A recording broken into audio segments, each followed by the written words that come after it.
할렐루야, 2026년 2월 3일 화요일 아침입니다.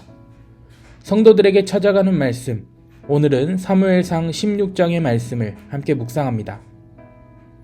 어느덧 2026년도도 한 달이 지나고 벌써 2월입니다. 여러분의 새해는 어떻게 흘러가고 있나요?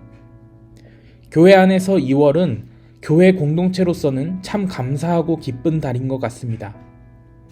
매주 예배마다 집사 권사 임명, 임원 임명, 속장 임명, 찬양단 임명까지 기도와 축복 속에 새로운 책임을 맡는 직분자들이 세워지기 때문입니다.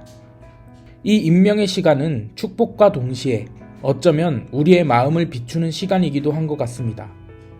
어떤 이는 감사함과 떨림으로 이 시간을 맞이하고 어떤 이는 직분이 주는 무게감 앞에서 버거워합니다. 또 어떤 이의 마음속에는 나는 지금 준비가 되어 있는 걸까? 라는 고민이 생기기도 할 것입니다. 이처럼 교회 안에서 임명이라는 단어는 책임을 뜻하고 기대를 품게 하며 때로는 비교와 부담이라는 감정까지 함께 불러옵니다. 그런데 가만히 생각해보면 이 임명의 시간은 사람이 사람을 세우는 그런 시간이 아닙니다. 우리는 예배 속에서 직분자들을 세우고 기도하고 또 축복하지만 그 모든 과정 한가운데에는 늘 하나님이 계십니다.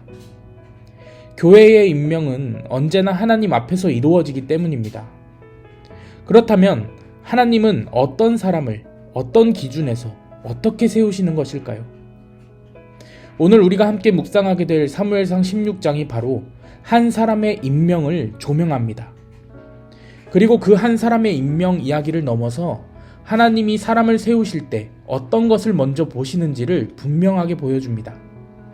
오늘 말씀의 배경을 보면 사무엘상 13장에서 사울은 전쟁의 긴박함 앞에서 하나님께 묻고 기다리지 않았죠. 제사를 드리는 일은 사무엘에게 맡겨진 일이었는데 사울은 두려움과 조급함 때문에 그 선을 넘어섭니다.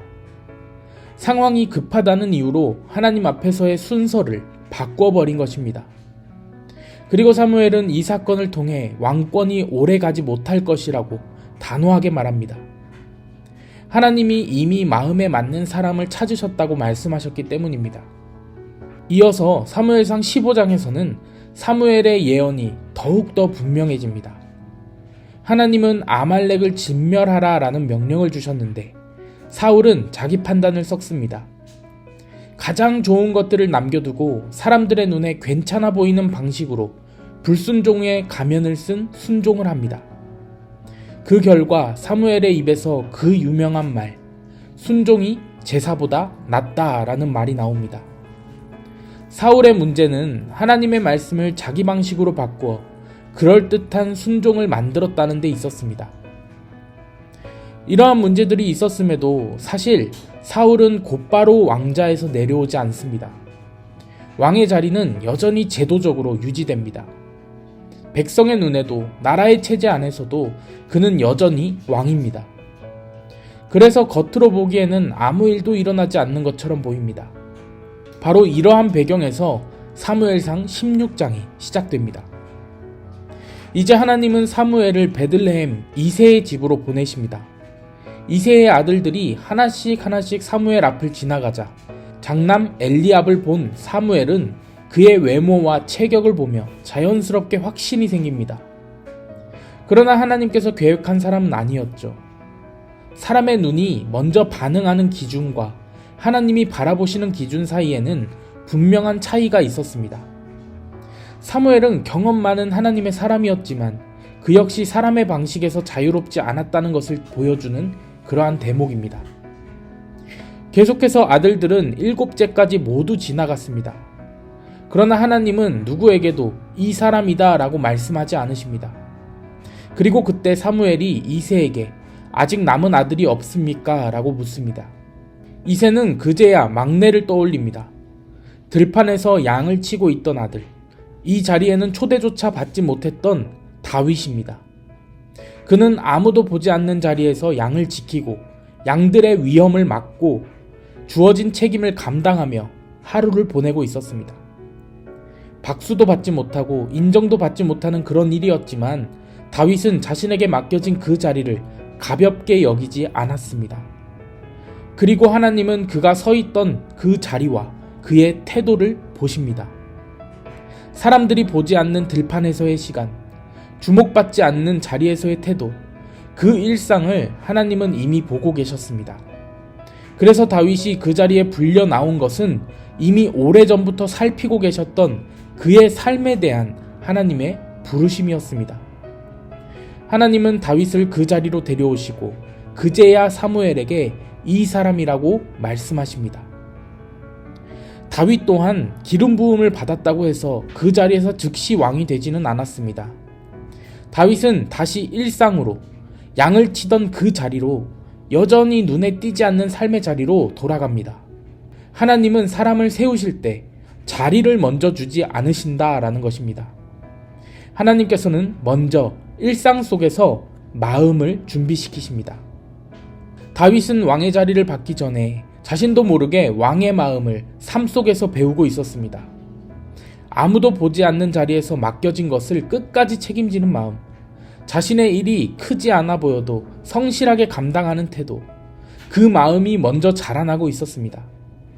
그래서 사무엘상 16장은 임명의 이야기이기도 하지만 동시에 기다림의 이야기이기도 합니다. 기름 부음과 왕자 사이에는 시간이 있습니다. 하나님은 그 시간을 허비하도록 두지 않으십니다. 오히려 그 시간을 통해 한 사람을 다듬고 또 준비시키시고 깊게 만드십니다. 이 말씀은 오늘 우리에게도 적용됩니다. 우리는 자리가 주어지면 마음이 따라올 것이라 생각합니다. 직분을 맡게 되면 헌신하게 될 것이라 여기고 역할이 주어지면 준비될 것이라고 기대합니다. 그러나 성경은 정반대를 이야기합니다. 하나님은 마음이 준비될 때 그 위에 자리를 얹으십니다. 그래서 오늘 이 말씀은 임명을 받는 이들에게만 해당되는 말씀이 아닙니다. 아직 자리를 맡지 않은 이들에게도 동일하게 주어지는 말씀입니다. 여러분 중에 임명받으시는 분들이 계실 겁니다. 그리고 이 자리를 내가 받아도 되는지 아직도 고민하고 갈등하시는 분들이 계실 겁니다. 그런 여러분들에게 하나님은 말씀하십니다. 이미 내가 너의 일상 속에서 너를 준비시켰기 때문에 이 자리를 너에게 맡긴다라고 말입니다. 하나님은 오늘도 사람을 찾고 계십니다. 가장 눈에 띄는 자리에서가 아니라 가장 충실하게 일상을 살아내고 있는 그 마음을 찾고 계십니다. 그리고 그 마음이 준비될 때 하나님은 반드시 그에 합당한 자리를 맡기십니다. 이제 어떤 이는 임명의 자리에 서게 될 것입니다. 임명의 자리에 서는 이들에게는 그 자리가 부담이 아니라 은혜가 되기를 축복합니다. 감당해야 할 책임보다 함께 하시는 하나님의 손길을 먼저 느끼는 시간이 되기를 바랍니다. 그리고 그 직분을 통해 자신을 드러내는 사람이 아니라 하나님을 더 깊이 의지하는 주님의 종으로 세워지기를 바랍니다. 또한 아직 자리가 주어지지 않은 이들에게도 동일한 축복이 있기를 바랍니다. 기다림의 시간이 비교의 시간이 아니라 준비의 시간이 되기를 축복합니다.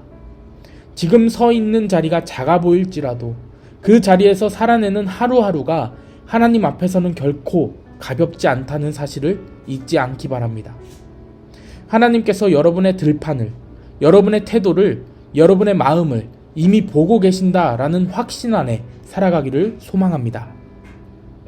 오늘 이 아침 우리 모두가 자리를 바라보는 사람이 아니라 마음을 지켜가는 사람들이 되어 눈에 띄는 위치보다 하나님 앞에서의 성실함을 더 귀하게 여기는 그런 공동체 되기를 주님의 이름으로 축복합니다. 그래서 이 교회를 통해 준비시키시고 맡기시는 주님의 은혜를 깊이 경험하는 저와 여러분, 우리 모두가 되기를 주님의 이름으로 간절히 축원합니다. 아멘.